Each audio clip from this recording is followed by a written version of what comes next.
My perspective has changed a lot as I've gotten older. I grew up in, I've shared this before, a blue collar family, hardworking, single mom in a multi generational household living with her parents. And so we had a unique approach to Christmas where it was more about the quantity of gifts that you would receive than it was the quality. So as a kid, some of my favorite memories were sitting around the Christmas tree and you may have 30 packages or 30 gifts that you got to Wow. rip open. But the flip side of that is a lot of those gifts were things that maybe I didn't really want or I Right. wasn't actually going to use. My mom was a big clearance shopper. And so as I got older and started shopping for myself and buying my own Christmas gifts for family, I would normally give to just a very extended group of people. Welcome to the Women Rewriting the Rules podcast, a production by Gush Living. I'm your host, Sumi. And I'm your host, Ashley. And this is where modern women gather to navigate our way through the maze of personal, financial, and emotional challenges, Create confidence in our independence take control of our finances, and achieve ambitious goals, all while loving the life we're currently living. But before we get into the content for today, we want to share something really exciting with you. We are offering a really fun incentive for our day ones, our founding listeners, to help us get this content into the ears of other women who could benefit from it. So if you love this content and you show us your love, we want to pamper you by offering you our very first giveaway, which is a spa day at the Four Seasons Hotel. So if you want a chance to win, there are just 3 simple steps you can take to get entered. First things first, go ahead and follow this podcast on your podcast app of choice. Next, you're going to write us a short review with a 5-star rating. And third, go ahead and share your review on your IG story and tag us at Gush Living. It's really that easy. And once you tag us, we'll pick one lucky winner on January 1st. So get your reviews and shares in now. Let's start the show.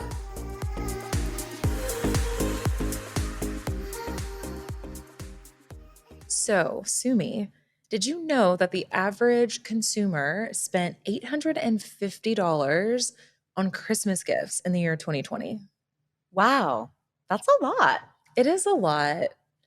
I think the average salary for a woman in the US is around 36,000. Yeah. So that's what, like 2%, around a little A more than little over 2% 2% of your entire salary for the whole year. on just gifts for Christmas season. Yeah, that feels like it's probably a stretch for most people. And it makes me think about just the feelings of obligation sometimes, or pressure or guilt that comes around the holiday season and what you're going to give, or even feelings of anxiety around what you might receive. So, how do you view gifts and the giving season? So, my perspective has changed a lot as I've gotten older. I grew up in, I've shared this before, a blue collar family, hardworking, single mom in a multi generational household living with her parents. And so we had a unique approach to Christmas where it was more about the quantity of gifts that you would receive than it was the quality. So as a kid, some of my favorite memories were sitting around the Christmas tree and you may have 30 packages or 30 gifts that you got to Wow. rip open. But the flip side of that is a lot of those gifts were things that maybe I didn't really want or I Right. wasn't actually going to use. My mom was a big clearance shopper. And so as I got older and started shopping for myself and buying my own Christmas gifts for family, I would normally give to just a very extended group of people. So, extended family, every single one of my friends, all of my teachers that I would have in like high school and college, like everyone got a gift. Mm. And for a while, I felt really fulfilled by Yeah, that. those seem like such nice gestures. It does, but that gets Yeah. expensive. Like it really starts to add Yeah. up. And so as I became more savvy with my finances and just looking at how I was spending money, and also realizing that I'm not quite the master clearance shopper that my mom is. And so Mm. it wasn't always possible for me to, Find these find, great deals. yeah, like Yeah. great deals and cheap gifts. And as a single woman, like having space in a home to store all of these things or cart them around as I move from state to state, my approach on that really started to change. And so now I really look at what's the meaning of something that I may give someone as a present, as opposed to just giving a gift for the sake of giving a gift. Mm. There were times in the past where maybe I gave someone a gift because I got it on sale and it Mm. was, Hmm. an Totally relate. interesting book, but I didn't really know if it was their personality or if it was their style. And now I would just not do that. And I would rather not give someone an unmeaningful gift and maybe go to lunch with them or have some more meaningful form of interaction. Oh, I love that tip so much. That was one of my tips as well for the listeners in terms of how to reframe thinking about gifts to save money and to be more savvy with how much we're actually spending. It's like if the person you're giving it to isn't going to even want it or use it, like why waste your money on it? I have a funny story relating to that. One of my pivotal moments that actually changed the way I thought about gift giving, which I literally did not plan. I only remembered right now when you were sharing that. My my not high school, college boyfriend for Christmas one year, my mom also clearance shopper, and she's out doing Christmas shopping, and she comes home with a bunch of random things that she found on sale. And one of the things is like this green and brown plaid flannel shirt from TJ Maxx that, all right, it was fine. I guess it was on sale. It was like, must have been like $8.99 or something. And um, she was like, oh, will this fit dad? Or will this fit one of her brother-in-laws? Or she was trying to figure out who to gift that to for her Christmas gift. And she was like, it wouldn't fit anyone, she realized. So she's like, oh, Sumi, would this fit? I won't say his name just in case he's listening. It doesn't matter. Would this fit your boyfriend? And I looked at it and I was like, oh, yeah, it probably would. So my Christmas gift to my boyfriend of 4 years in college was a brown and green plaid flannel shirt. And he opens the gift, okay? And he pulls it out of the box and he looks at me holding it up and says, of all the things you could get me, you thought that I'd like this shirt? Oh my gosh, what did you say? I was mortified. It was like literally a moment that I will always remember because it made me realize that like gifts aren't just like an obligation to wrap up anything that you found and have something to give someone. Like gifts should be meaningful. Otherwise, there's no point. Oh my gosh. I'm sure that was his favorite shirt and he probably wore it every day. I don't even know if he took it. It might still be in my mom's basement. Hey, sometimes that's the consequence of buying gifts that are inappropriate for the Okay, audience. so our tip number one is meaning over money and meaning over just getting something to get something. Oh, absolutely. And I think, so like sometimes the smallest things can be the nicest gifts. Like I have friends that like I love baking, so holiday season for me means I'm making pies, I'm making cakes, I'm I love that making so much. You're the best holiday cookies. season person. I kind of am. Yeah, I kind of am. I'm This not gonna is lie yeah, about it. this is why you guys should listen to her. But yeah, like I'll spend a lot of time baking for the holidays and I'll make like massive batches of chocolate chip cookies, which my chocolate chip cookies are really good. I use brown butter, that's the secret. But Mm. I'll do that and just have all of these goodies. And I realize that a lot of times like that's enough. Like Oh, food is such a cookies great and gift. homemade And it cookies takes so that much like time and effort from your heart. absolutely. It's like there's love injected into There's every love baked good injected. that I create. And I would rather have a heartfelt container of cookies Yeah. than a random gift card or, you A know, plaid shirt.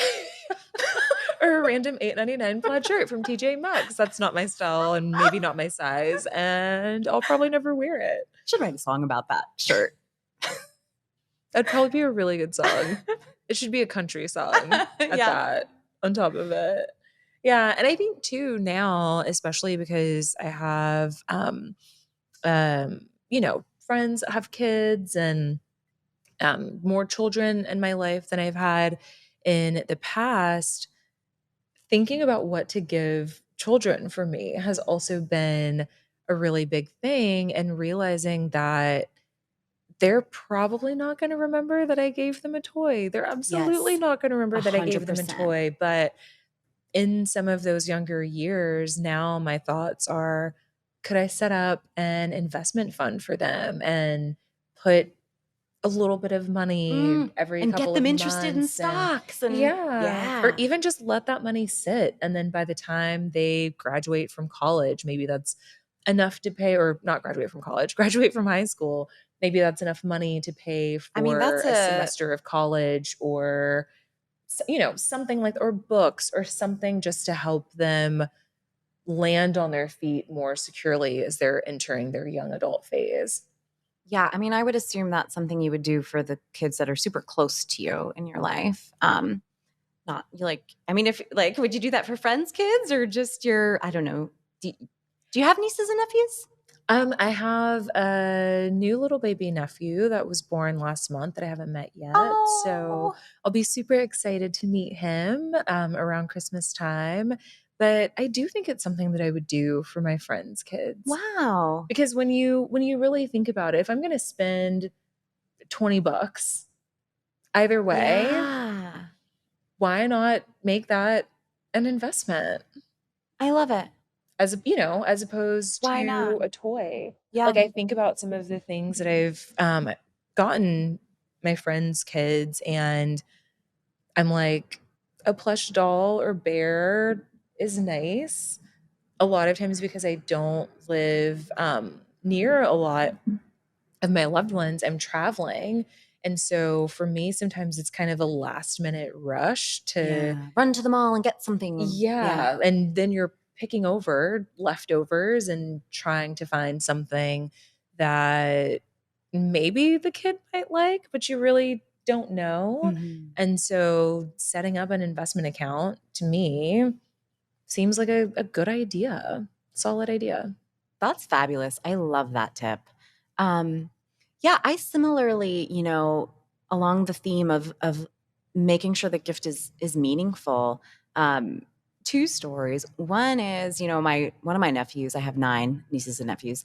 One turned 4 last year, and I brought over a set of sidewalk chalk that cost $3 from the grocery store, and he loves his most favorite gift.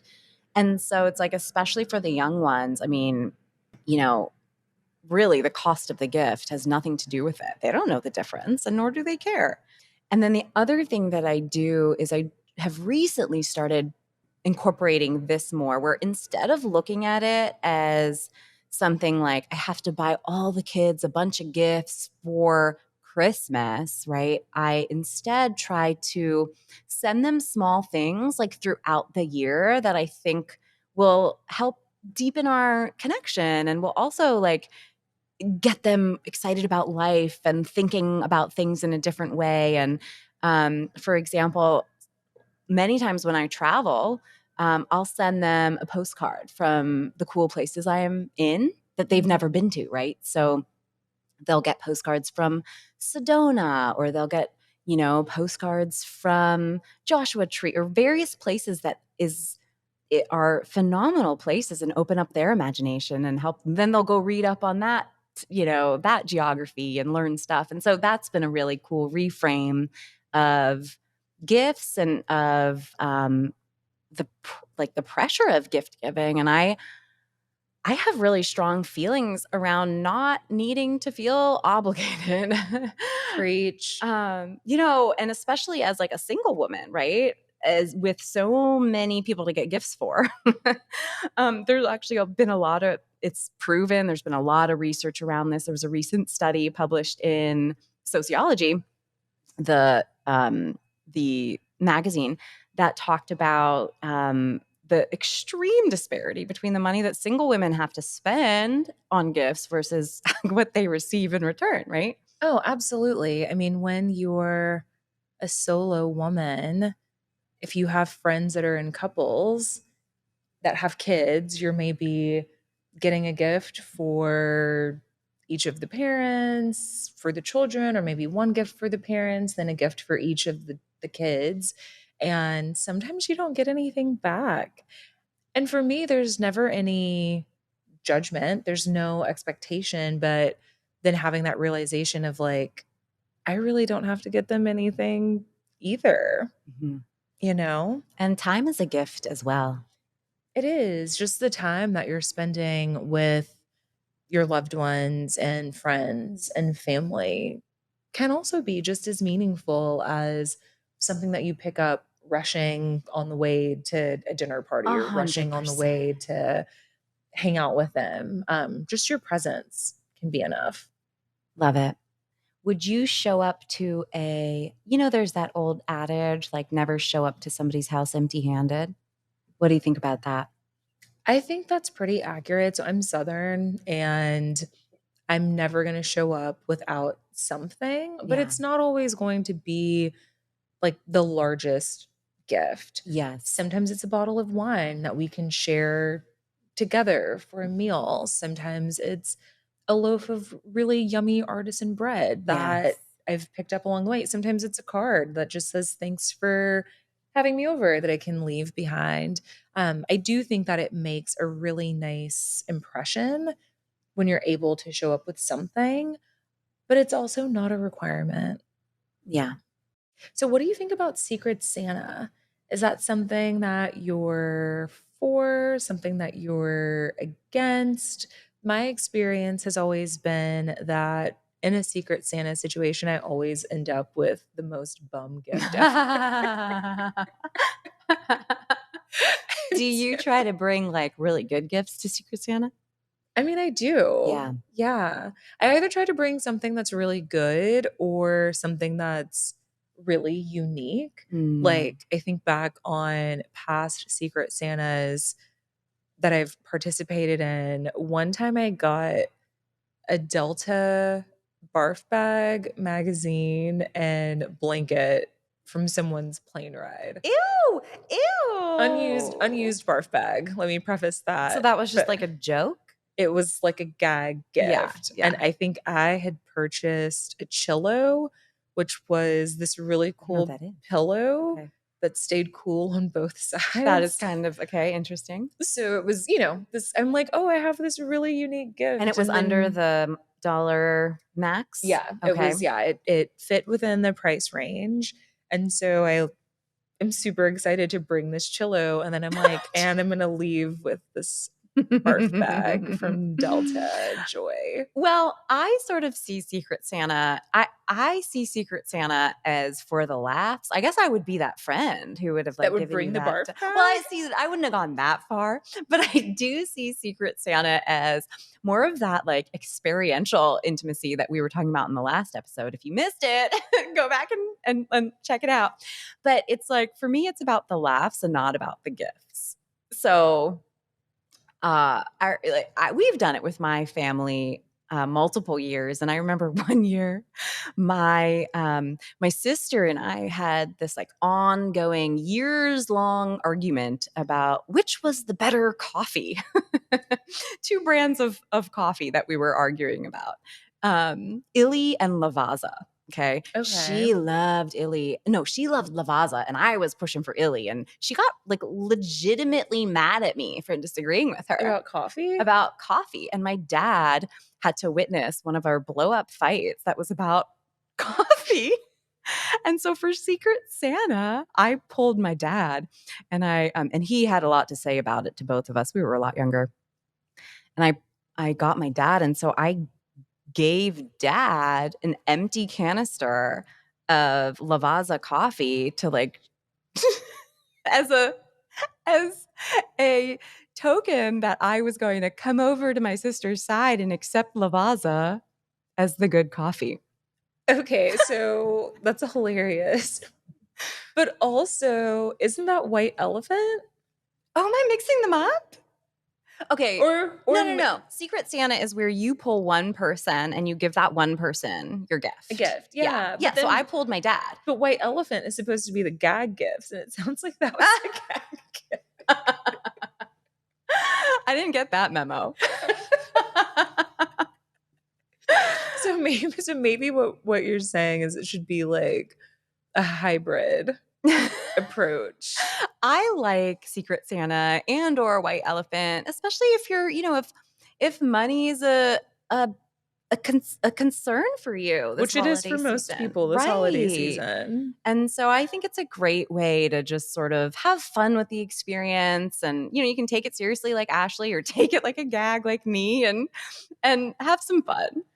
Absolutely. I mean, so I think the biggest takeaway that I'm hearing from what we've both shared is just that everyone's going to have their own unique approach to giving gifts, how they like to give gifts, the type of gifts they like to receive. But at the end of the day, you don't owe anyone anything. There's no pressure, there shouldn't be pressure around what you're giving, how much you're spending. It's really more about the thought that counts, which sounds really cliche, but when you've been thoughtful in knowing the person who's going to be on the receiving end, what might be meaningful for them, and you center your gift giving around that, I feel like you can't go wrong. You can't go wrong. I think that's the best takeaway. Thanks, guys. We'll see you next time. Thanks. Bye.